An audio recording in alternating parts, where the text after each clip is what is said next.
we have EARTHGANG's Ghetto Gods, 17 songs, 53 minutes long. And I've been 53 waiting minutes and 1 second. 1 second, just nice and tight. I've been waiting for like an EARTHGANG project for For a a while good now. minute.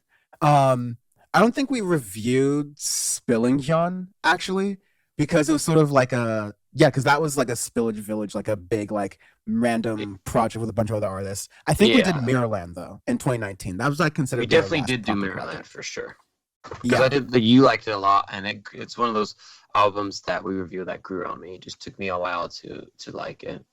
yeah, I'm already remembering Proud of You with Yep. Young Yep. Thug, where I was actually one of the first songs that turned me to Young Thug, where I was like, okay, feature Young Thug is actually kind of interesting and varied and has something kind of going on here. Kind of a Yep. precursor to Pink, arguably. Or Yep. Pink, whatever the album was. And then you had like Trippin' by Kalani, those were really good songs. But Earth Mhm. Gang has done this really interesting thing of blending rap and just a lot of interesting parts of music as a whole, whether it is soul or whether it is funk or whether it is jazz or whether it's just, like harder rap. And because of that, you've gotten some really interesting projects. I think one of my favorite Gorilla songs now is Opium with Earth Gang. Yeah. Um, Open was fire. because yeah, it just has this nice build up to it. You get to see like Earth Gang, what they bring to a Gorillaz song, which already they're known for having such a variety of instrumentation in the production usually, that Earth Gang just takes up to like 11, honestly like Mhm. 21 even in that. um so you get this album right here, which I think, say for some blemishes here or there, is pretty good. Yeah, I really enjoyed the album. The big thing with me with this album, and trap albums, I tend to have issues with a lot of features, or like sometimes they work, sometimes they don't. I actually like the features a lot on this record. So you have the opening, The Glow, which is a little prelude track into the title track of Ghetto Gods. And Ghetto Gods, I think, is like a nice, like solid, clean, wholesome trap, as we like to say in Audioface, where it's like it's everything I like in a trap song. It's nothing like overly fantastic, but it gets you into the album of exactly what you're going to get into.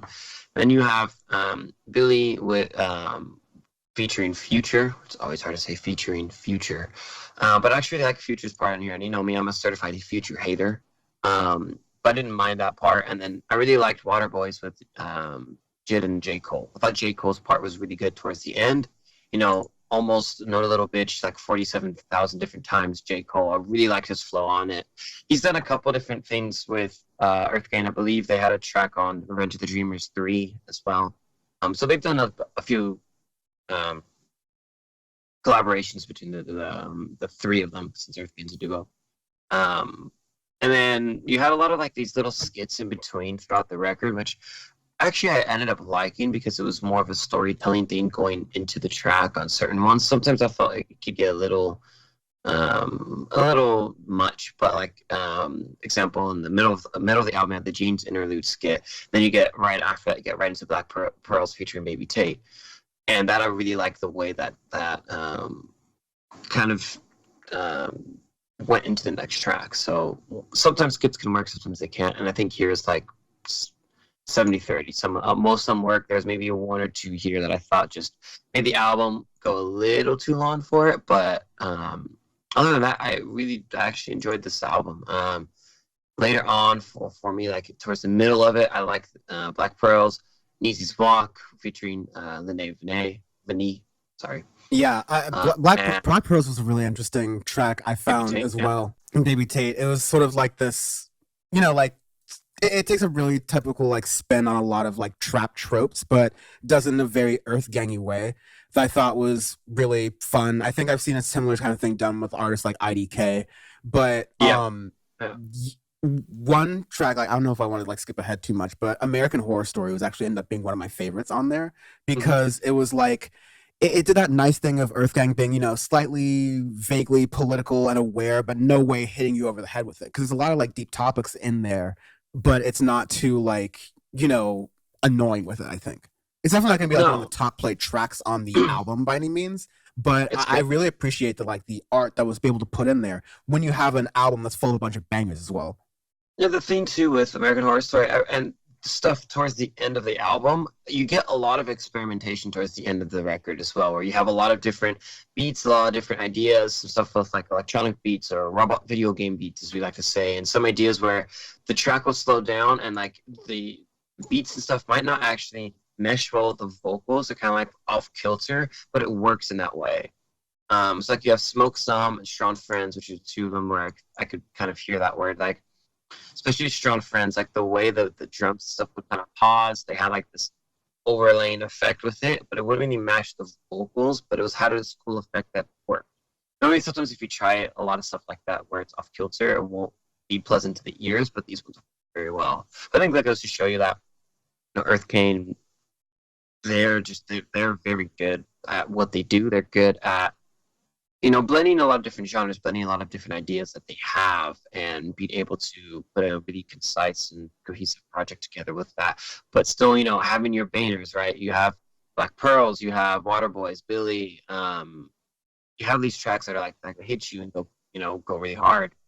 But then also you have a lot of experimentation here, which is what I appreciate, and that's what started to get me really to like this album. So on my second listen through, I was like, I really got to enjoy it because of that.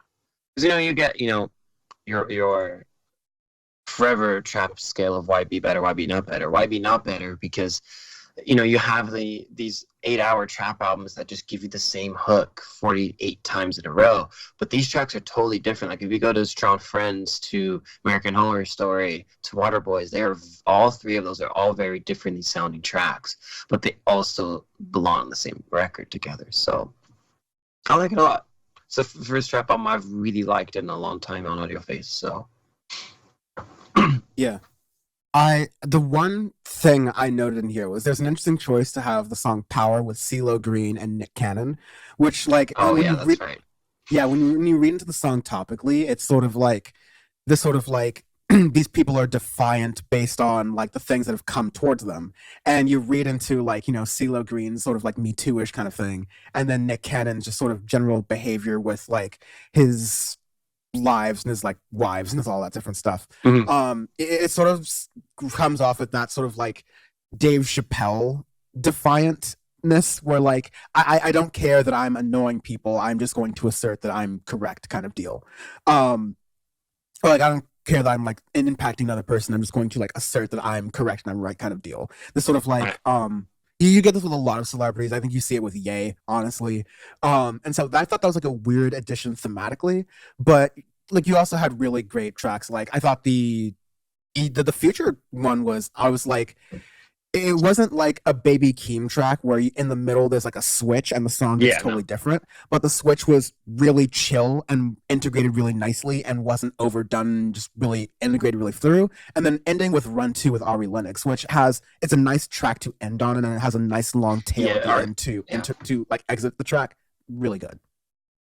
Yeah, I forgot about Power, because when I saw like CeeLo Green, Nick Cannon, I'm like, what the fuck? Like that's a Kanye West, DaBaby and Marilyn Manson right there. Not as extreme, but I was like, CeeLo Green is like, shit, I haven't heard him in a long time.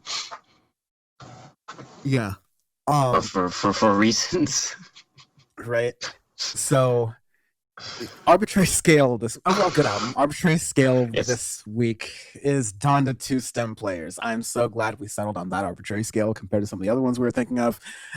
We do Arbitrary Scales every single week on Audioface because our review is our review. What we said about the album is what we said about it, and we think it was, logical and tells you our opinions about that album, but we'll give you a ranking system because Pitchfork exists and everyone else uses a ranking system of some kind, but we're not going to give you one that makes sense, because why? This time it's going to be Donda 2 Stem Players, More is Worse.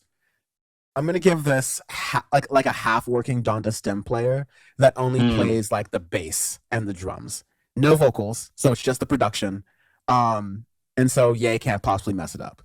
And if he does mess it up, you can always just turn off one of the features. This is a Donda stem player that somehow gets circumvented to Tidal, and then you're playing Jay-Z. I don't think it works like that, but we'll leave it. That's why it's an arbitrary scale. That'd be really funny. You start messing with your Donda player, and it's like, oh. All right. It just goes Tom Ford, Tom Ford.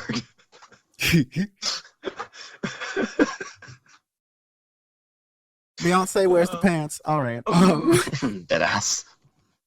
Remember, you can help grow Audioface by following us on Twitter and Instagram at AudiofacePod. Check out the most recent Power Report episode, my warpath on leftists who defend Joe Rogan.